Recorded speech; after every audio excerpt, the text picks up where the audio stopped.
দুর্গা যাবেন বাপের বাড়ি, দুর্গা যাবেন বাপের বাড়ি, সঙ্গে যাবে কে?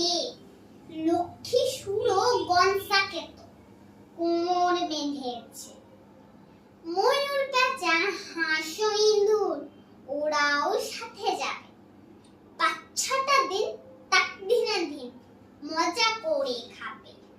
বললে ওরা ভাল লাগে রোজ একই জিনিস খেতে, বছরে তাই চাই কটা দিন অন্য কিছু পেতে। হলেও ভঙ্গ উদেশ দারুণ রঙ্গ ভরা, চপড়ল ফ্রাই চাও মোগলাই সাথে পাগল কর। Chicken mutton biryani how funny how lovely, কত্তা কাবাব কোরমা পোড়া, ফুচকা আলু কাবলি, বোঁদে গাজা গুজিয়া, সর ভাজা সর পুরিয়া, রসগোল্লার পান্তরাও আছে হৃদয়